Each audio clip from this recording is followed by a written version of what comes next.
Welcome, friends, to Crystal Clarity and Ananda Sangha Worldwide. And my name's Narayan, and I'm here today to have an informal conversation with a friend of mine, Miriam.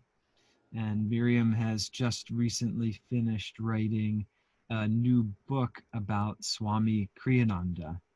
And Miriam, it's a joy to have you today and to get to have this time to get to know you better and get to know about this new project, this book that you've written about Swamiji. I'm wondering Thank if you you. could, yeah, I'm wondering if you could tell us um, maybe a little bit about your inspiration behind writing this book. How did it come to be?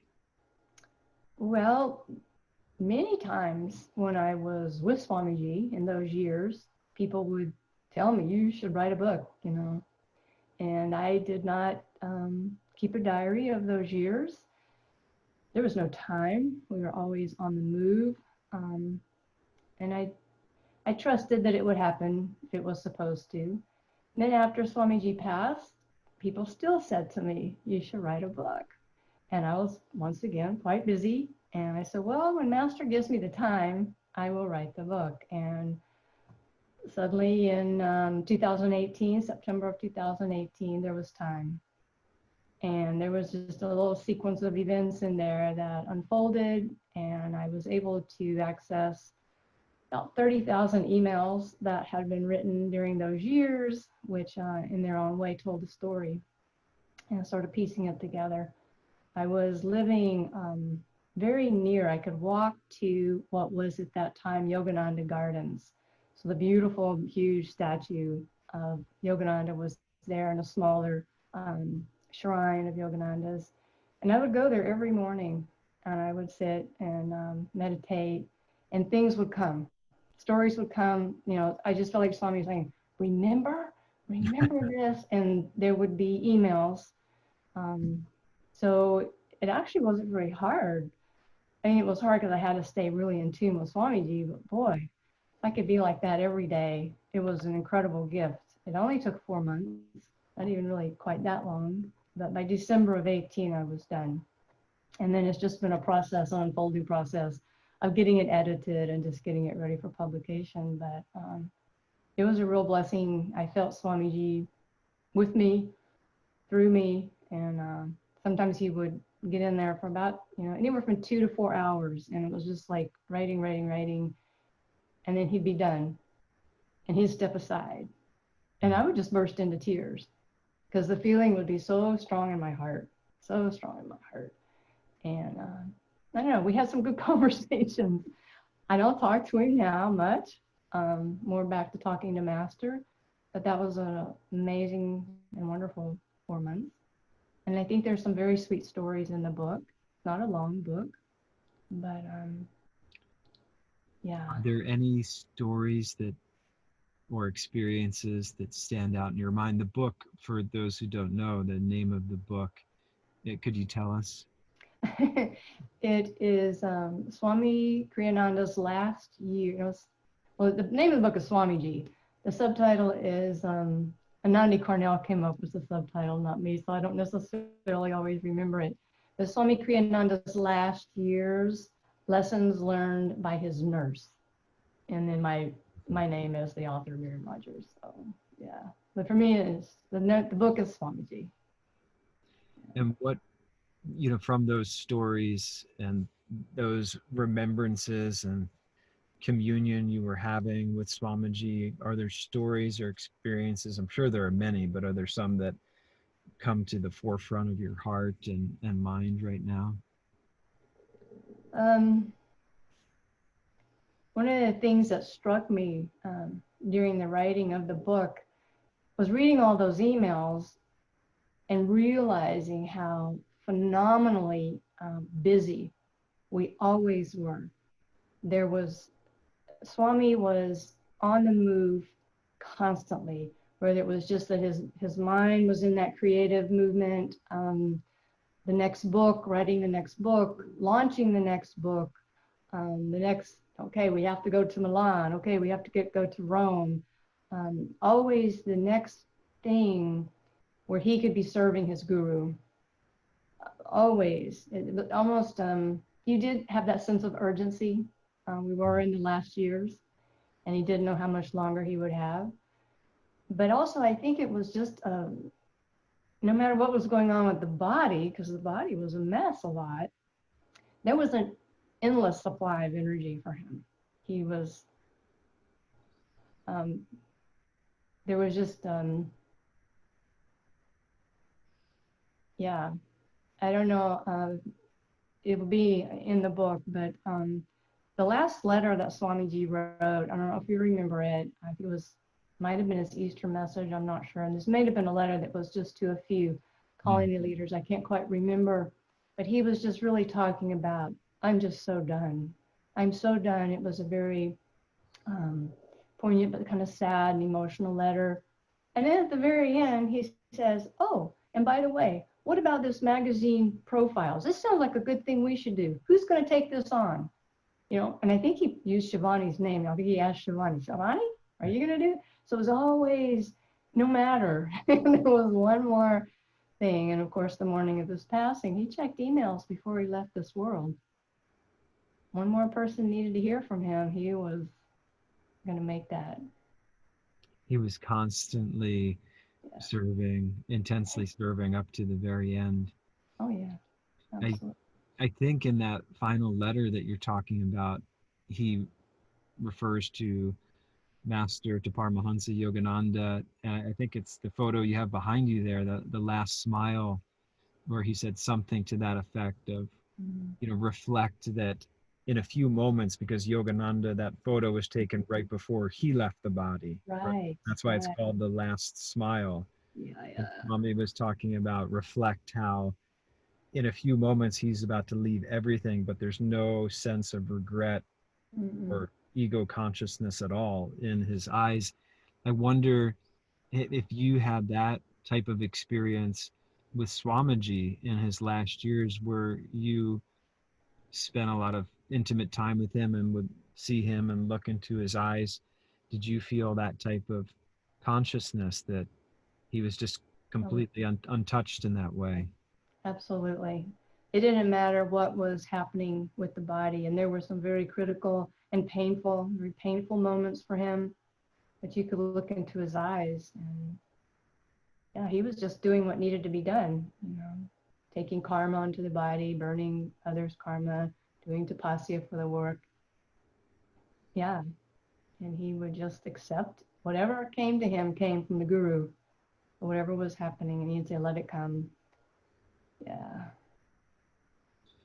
How, what was it like, playing that role of his nurse and trying to care for him and care for his body, I guess we should say, right, in that way, and at the same time, you know, loving him and revering him as a spiritual guide and mentor, and a living link to your guru. How did you sort of play that dance between dealing with his body and realizing that he was in a high state of consciousness?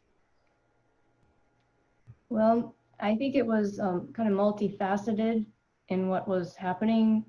I had been a nurse, a critical care nurse for over 30 years. So I understood the impersonal very well. I knew how to be very available to somebody in their moment. I dealt with a lot of death and dying. I knew how to be there in that moment and yet remain impersonal, because it's so important when someone is vulnerable and they need that they have someone there they can really trust. So I had that background. But then I also came to realize over the years of taking care of Swamiji that I didn't feel like everybody else did about Swamiji. I knew he was more than I could see. I knew I could see a lot, but I knew he was more than that. Um, but I didn't feel that, I didn't feel a sense of, oh, I could be with him completely, 100%. There was always deep respect. Um, And I just felt like my job was to keep his body moving so he could do what he had come to do. That was my job. Mm-hmm. And being emotionally involved, being in awe of him, or any of those other things would have gotten in the way of that.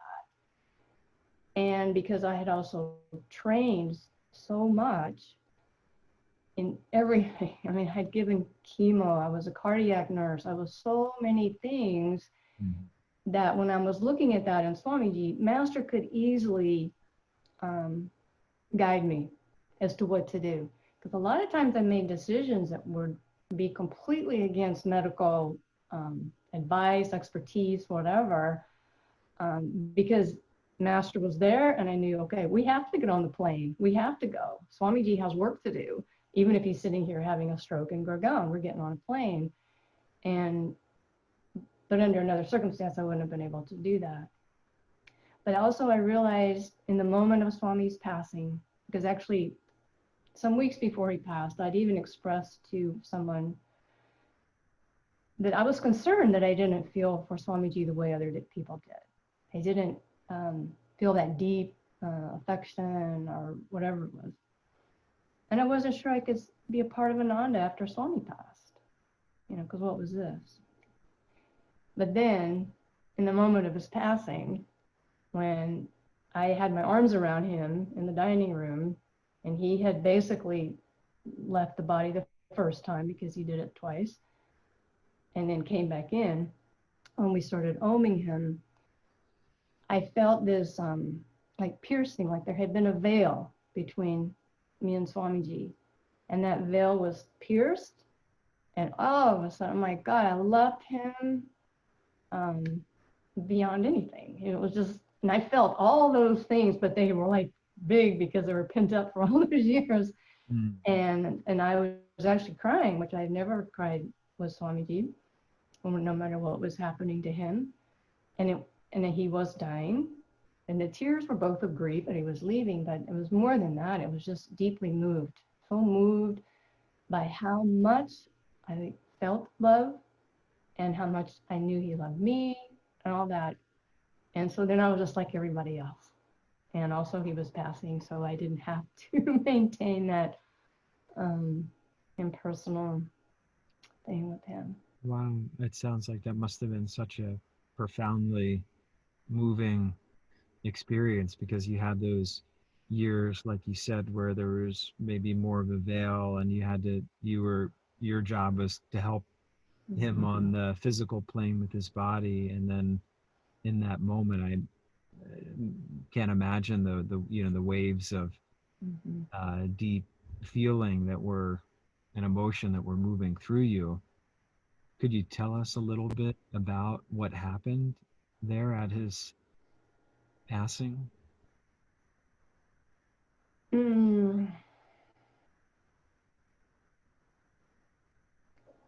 Well, I have my own opinions about why certain things happened the way they did, and they're just my observations, and whether they're true or not, I don't know. But it felt like Swamiji was more surprised even than we were that he had passed. And so when we had him still in the dining room, sitting in a chair, and he had like this little small seizing up of the body, and the body, he passed in that way that I've seen so many people pass, where the color changes, everything just, he was gone. I could feel no pulse, no breathing. And then we started oming him in the right ear. Sherjo came up stairs to do that because I was crying too hard. And Swamiji, he came back into the body. And I felt like he came back in to make sure it was time to go, because he'd been so close to death so many times and been spared and come back. In a way, this was much bigger, but I just think he was surprised. And then we were able to move him into the bedroom and lift him into his bed. And there was time also, which I think was very important. There was time now for Ananda Kirtani to come. There was time for us to speak to Jyotish and Devi on the phone, and he was actually still in the body at that moment. And I don't know, I just think he asked Master, really? And can I go? Can I come? And Master said, yes, come home. And then whew, he was gone. It's written in great detail in the book, much greater detail in Yeah. here. But the joy that, for me, what I felt, and different people felt different things, but for me, that final exit that he made, the joy just like burst into the room, and it was almost like you felt like you were pushed up against the wall. The joy was so tremendous. Yeah. And this is, of course, this happened in his home outside the community in Assisi there. And I, I had been there and meditated in that room, since Yeah. Swami's passing. And many people, I want to share this beautiful story. I met a young Italian man named Anthony who was coming to Ananda Village for the Temple of Light dedication last year in 2019. And when he came to Los Angeles, then he came to Ananda uh, after Swami left the body, maybe in 2017 was his first time at Ananda Assisi. And so we started talking in LA, and I just asked him, when did you come and such and such? And then he told me, he had been to Swami's shrine there, or Moksha shrine. I think they call it the Moksha Kutir now, right? Because where Swami had his liberation. And I said, well, what was your experience like? What did it feel like in that space? And I'll never forget though what he said. He said, I could feel the sweetness of a saint. And I think that was so moving for me, that here's someone that has never met Swami Kriyananda in the body in this lifetime, and yet he could feel Swami's essence. So I wonder if you could share a little bit with us about some of those essential qualities that you witnessed or experienced, maybe personally yourself with Swamiji, like his sweetness or kindness or joy or anything of that nature. Well, Lakshman can bear witness to this.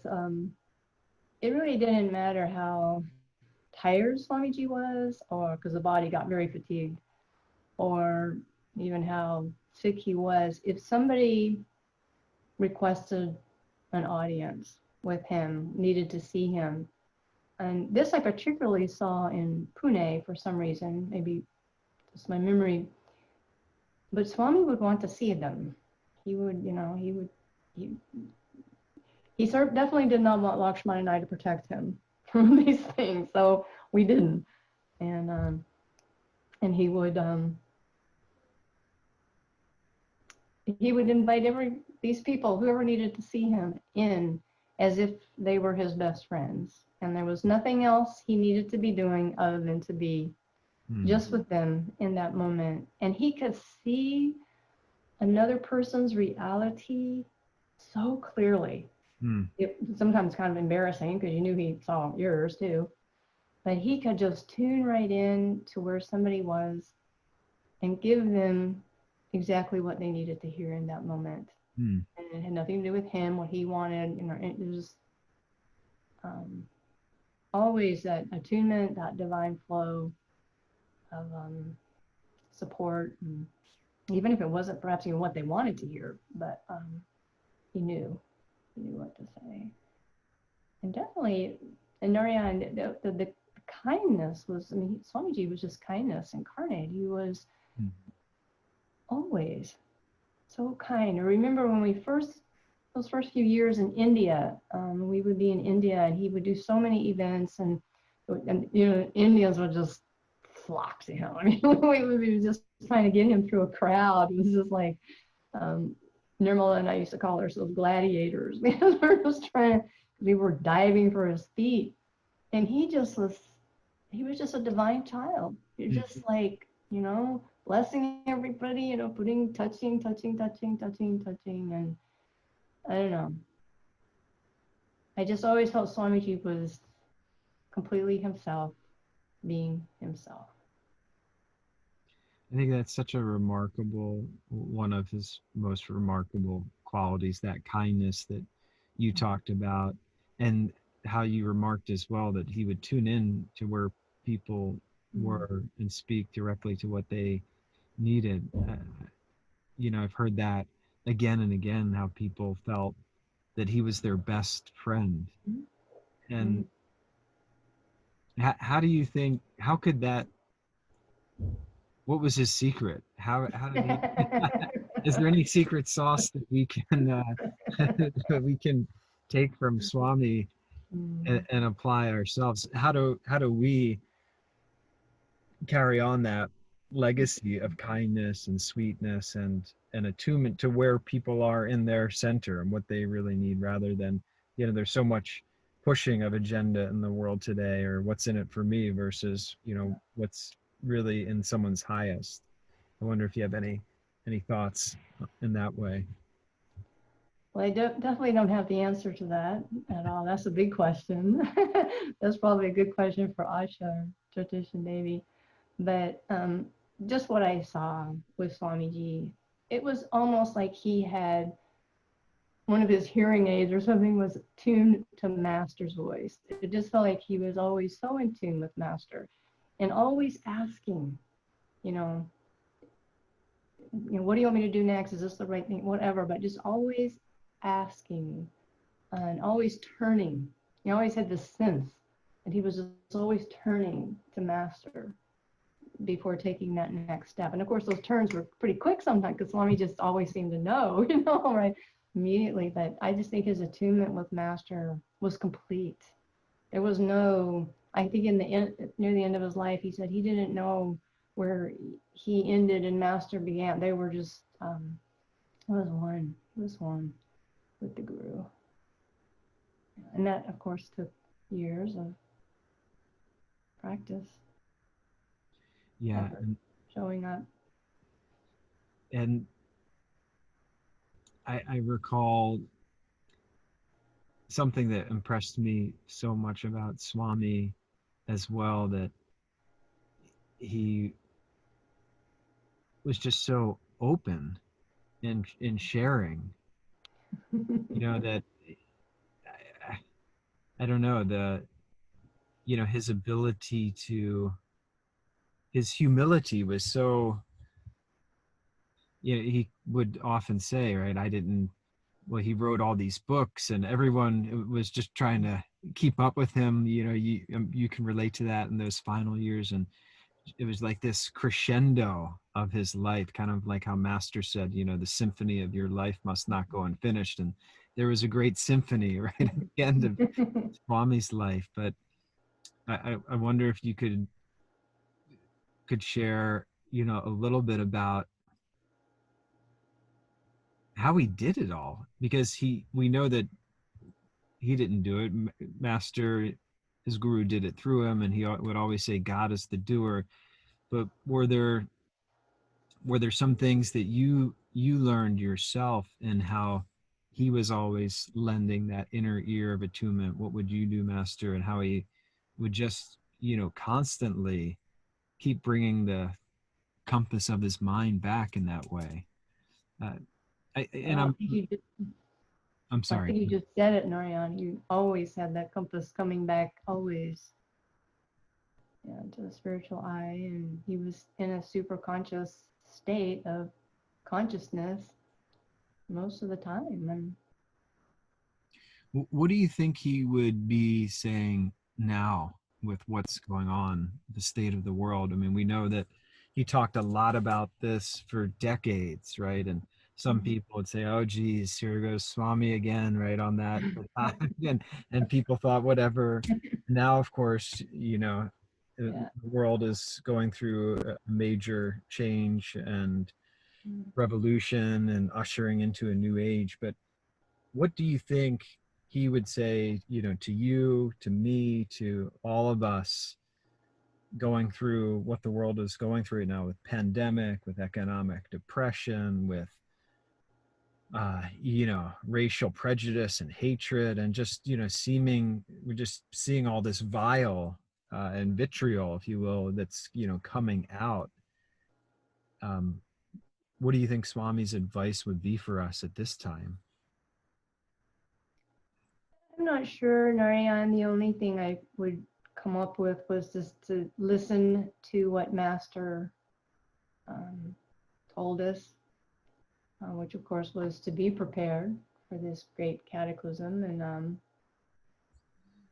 buy land, grow your own food, have everything in one place, school, church, as much as possible, your entire life in one place. And of course, meditate, meditate, meditate. Uh, really, really strengthen your own inner self, your inner consciousness. Yeah. Really just listen to Master, listen to Swamiji. Yeah, do the work, do the practice. Yeah. I think that's doing the work, like you said, doing the practice, and listening. To go back to that, what you just said is so important for us right now, because, well, here we are in lockdown. You're in Portland, I'm down in Los Angeles, and we have the choice before us, right? What radio programs, what websites, what news we're taking in, and everything.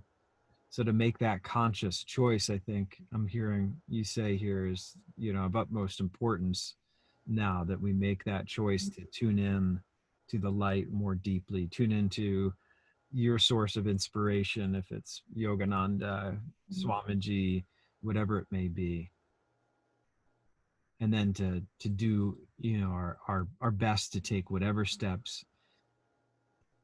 We've had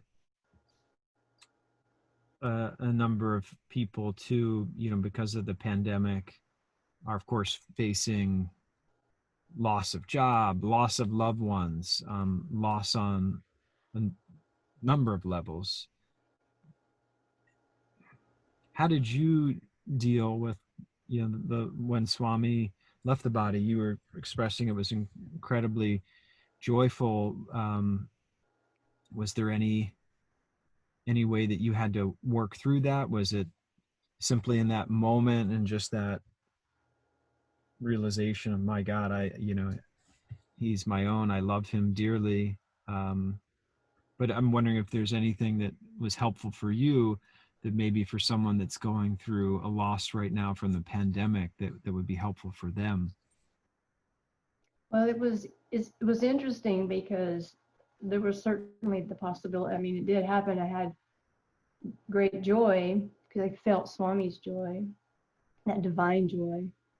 But there was also deep grief, deep grief. Oh my goodness. He had been my sole reality Mm, for 8 years. I was with him for 14, but those last 8 years, wow.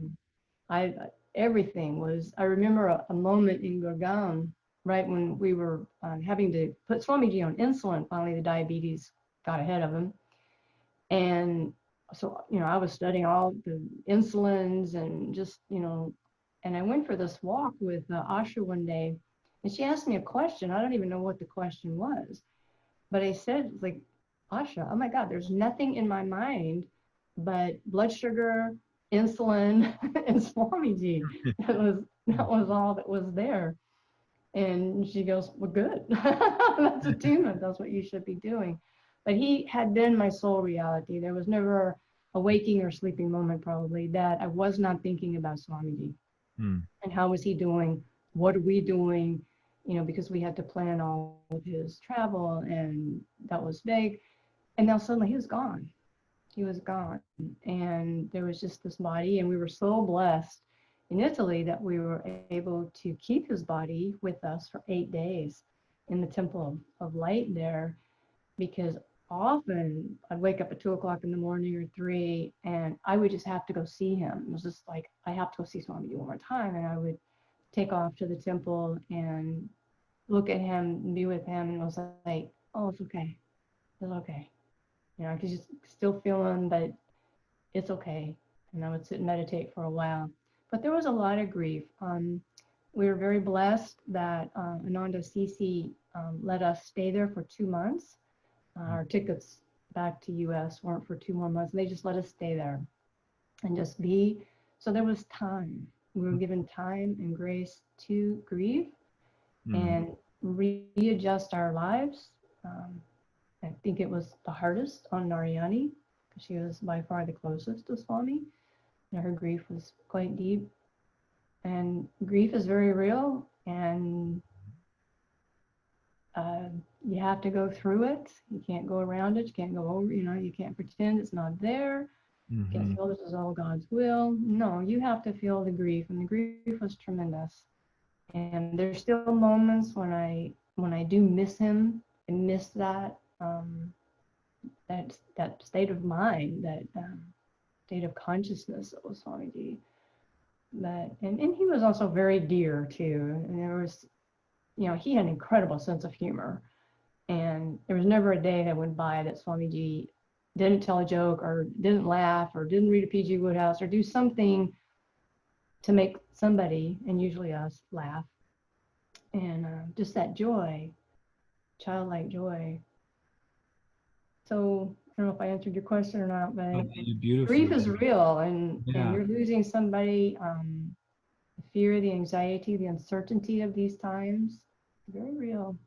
Well, I think what you shared is very, very powerful and important in relation to grief, because I think a lot of people are grieving right now, and that you can't go around it. You said, you have to accept it. You remind me that Swami wrote, I believe it's in the Festival of Light, and it's always something that's stuck out to me. Our human griefs, your love alone can mend.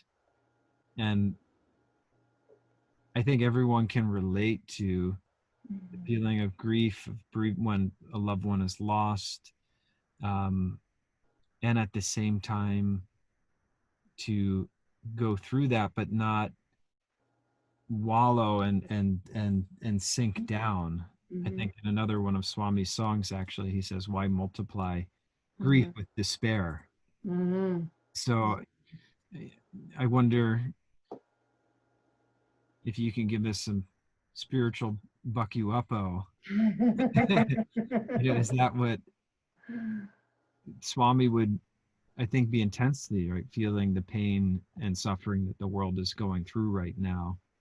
And I think he would be saying, right, what you told us before, to be practical and find those solutions now with simple living and high thinking. And to that end, I could you share about community living and how maybe your paradigm of communities has changed? Before, when Swami was in the body, like you said, he was your sole focus and sadhana, if you will. It was blood sugar and insulin and and that was it. But you just shared something, that when he did pass, that the community there in Assisi gave you the space, just gave you those 2 months to grieve, to be. So could you share a little bit about maybe some of those kind of experiences you've had from being in community like that? Because to me, that speaks volumes about Ananda Assisi, the culture of Ananda, that it's like Swami always said, people are more important than things. But have you had experiences like that, other ones like that in community? Oh, yeah, absolutely. Because even after that 2 months, I had chosen, felt like Swamiji wanted me to go to Laurelwood to be a part of the work, Ananda's work in Laurelwood. And so I had met with Daiva and Gangamata during Swami's memorial funeral that week, and they agreed I could come and talk to Jyotish and Devi. Anyway, I did go, and Daiva did the same thing. He said, take 6 months, take the next 6 months and just be here and just, feel what it's like, feel what's trying to happen, there. The college was there at that time. So I was still given time because of this community. I could get to know the people in the Sangha, get to know the people out in Laurelwood. And then now I live here in the Ananda Portland community in town. And once again, thank goodness, when this pandemic hit, I am completely surrounded. I know everybody who lives in this community. There's a few people I'm not sure of their names because they're not a part of Ananda, but I still know they're there, and I have a phone list. I can tune into who they are. But just that I go to bed every night and I know everyone around me. I know their cats and their dogs and their kids, and there's a real sense of support. We have to stay away from each other. I mean, the initial lockdown was pretty intense. We didn't look at each other at all. But, for me, it was a time of doing a lot of healing prayers and praying for every single person here as well as anybody I could think of outside of here. And I feel like that brought me a lot closer to the people who live here. And I don't know, I feel more connected to the people here because of that. And just because of our practices. I know they're meditating every morning in their apartment, and I am. And I don't know how people who don't have community like we do in Ananda, how they can be going through this. Yeah. There is a man, this is an example, who lives in the apartments across the way from us. And he lost his cat recently, and he came over trying to, ask us, and we told him put up a sign, so he put up a sign. A few other people, managers, spoke to him, and turns out he's lives alone. He's from Beirut, and his cat was all he had. And I think his cat disappeared a few days before the explosions in Beirut. And like, oh my gosh, what is that poor man going through all by himself? But, we got his phone number and his email, and I'm sure people are reaching out to him. I am. But wow, we are so incredibly blessed that we had a guru who really, brought this idea of community to us. And then Swamiji, who helped manifest it on the physical plane. Oh my goodness. What a blessing. What a blessing indeed. And you're reminding me of the power of community is that spirit of divine friendship, or like, Yogananda said, brotherhood is what's going to solve the world's problems. And Swami, as you were sharing, is manifesting that vision that Yogananda had of world brotherhood communities. And it really seems like now is the time that this community ideal will start to catch on. We've had people just more and more down in Los Angeles, of course, are getting, very interested in that way. Was there some aspect of Swami in how he could manifest this community's movement? I mean, what was that spirit of divine friendship? Does it go back again to what you were saying before about that he was just there for every person, and he wasn't thinking about, he didn't really care about communities per se. He cared about loving God and serving God and other people.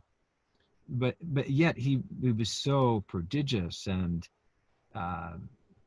in everything that he did. Is there something that you learned or something that you could share? Maybe there's someone here that's going to listen to this and hear this today. They may have that same ideal. They might want to be, now because of the pandemic, wanting to simplify their life, get with their friends. Is there some spirit or inspiration or any practical advice you would share in that regard? Well, just as you were talking, Narayan, what I could feel, you said something about, well, Swamiji, he wasn't, I can't remember exactly what your word was, but you said somebody not being necessarily interested in community. Of course, he was helping to manifest that in a huge way. But what I felt in the moment when you said that was, well, Swamiji, he was a walking community. Mm. Everywhere he went, everybody he met was his friend. You know, you remember the stories at the end of his life, a few days before he passed, he wanted to go into Assisi and basically say goodbye to shopkeepers that he had known for years, but they were his friends, and he considered them friends. The man who did the landscaping and mowed the grass around his house, Swamiji would come out in the front and wave to him every time they came over. Everybody was his friend. Mm. So somehow, um, if we can live that, Mm. everybody we meet, because a lot of times you feel an aversion to somebody, or the judgment kicks in, all those things. But somehow be able to emulate Swamiji in his ability to see the highest in every person he met. Mm. What a blessing for the world. Wow, what a blessing. You remind me of how he had, I think it was one of his children's songs, All the World is My Friend. Mhm. And like you said, he lived that, where that's such a beautiful way to put it. He was a walking community, Mhm. and kind of that magnet of his heart that Mhm. just drew everyone into his orbit in that way, that they could relax and feel and be their true self. Mhm. Um, yeah, you reminded me of one really simple exchange I had with Swami, where he was having tea with his cousin Bet. Mhm. This is at the Crystal Hermitage years ago, and I had to go over and deliver some books for Crystal Clarity to him, or some errand. And he it was such a simple exchange, but he said, "Oh, Bet, this is my friend Phil." Mhm. And I was taken aback by that he considered me his friend. Mhm. Because here I thought, well, he's my friend, right? He's my divine friend. He's really the living link to my guru. And I wonder if you could talk maybe a little bit about that transformation, those last 8 years of Swami's life. Um, and now, after he's left the body, people have been, like Anthony that I mentioned before, have been tuning into him more and more, as a living link to Yoganandaji. Swami never claimed to be the the guru, right? The guru of the work. He was always very clear was Yogananda, and the line ended there. But he said as well that it's our role as disciples to act as gurus in the work, so to speak, right? To be living links, to bring it to life, like you said, a walking community. Have you, since Swami has left the body, you've had this experience of communing with him, through writing the book? Are there other ways that you saw that transformation take place for other people in their relationship with Swami, or anything you would recommend for someone that has not met him? Well, Swamiji did say, what was it? If you want to know me, listen to my music. If you want to, what's the next step? Sing my music. Mm-hmm. So that would be a wonderful step, just to be listening to Swamiji's music. I remember when I was first getting to know Narayani um, in some earlier years, she listened to Swamiji's music constantly. She always had her little earplugs on, or she was singing it. And yeah, and I know for myself personally, singing in the choir was huge. Being able to sing Swami's music, something happens to you. when you sing his music. Hmm. And so that would be one way of really tuning into him. And because there would be moments when I would suddenly really realize what the words were saying in the songs we were singing. Because sometimes you're just singing, and you know the words, and then all of a sudden you really realize the profundity of what he's written Yeah. and what's coming out of your mouth, and that blesses you and blesses the world. Um, The philosophy in song, I think Nirmal yeah, Dharmadas named a couple of their albums that, right? yes, yeah. Yeah. Thank you for that reminder. That's a simple thing we can do, listening to Swami's music, singing his music. And Miriam, I'm so glad that you got to take this time and share with me a little bit more deeply about Swami in this way. Is there anything in the, not to, we don't want to share all the book per se, um, but are there any other, not a story from the book, but anything about Swami's life, um, his passing, or any other final things you would want to share with us?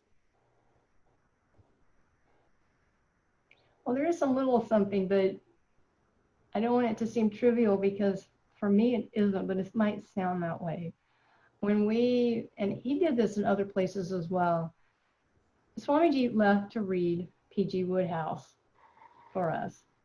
And when we first landed in Gurgaon, India, and in the ashram there, often one of the ways that Swamiji would spend time with all of these new Indian devotees and all the Americans who were there trying to help make this work happen, was he would have everybody come over, in the evening, and he would read P.G. Wodehouse.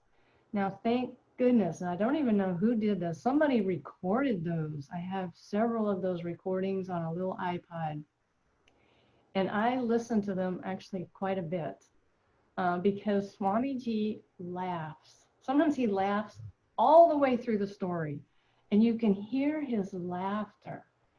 And it is so contagious, and it is so precious, and it is so Swamiji. And of course, he does all the voices in the stories too, so it's very funny. And just hearing the other people in the room who are laughing, I can always pick out Dharmadas's voice and Catherine Karavi's and other voices. But I don't know. For me, that's a way that I tune into Swamiji, which I know might sound kind of silly, but for me, it was Swamiji. Not at all. That's not silly at all. Yeah, that Mm-hmm. was, I think, his essence, that blissful Mm-hmm. presence. Um, what did Master say? The life is for our education and entertainment. Entertainment. But how few are either educated or entertained? But Swami was. He was both educated. He had learned the Mm-hmm. lessons of life, and I think that's so important, what you're sharing with us, that reminder of his laughter, because it just showed his balance, that he could have that amount of levity. He cared so much about finding God and sharing God with other people, but he demonstrated that. What did he say? I am free in thy joy and will rejoice forever in thy blissful presence. So Yes. you're reminding us of, I think this is one of Swami's essential characteristics that we can tune into eternally, how he enjoyed things with the joy of God, Yes. and that sense of perfect non-attachment. So thank you. I have those. I haven't listened to them in a while. You're reminding me. I've got to pull them back out myself. Yeah. Well, Miriam, thank you so much for taking the time today. It's been an absolute joy for me to get to um, share with you in this way about Swami Kriyananda. And please do check out the link in the YouTube below here will have the link to Miriam's new book, Swamiji, Swami Kriyananda's last year's lessons learned from his nurse.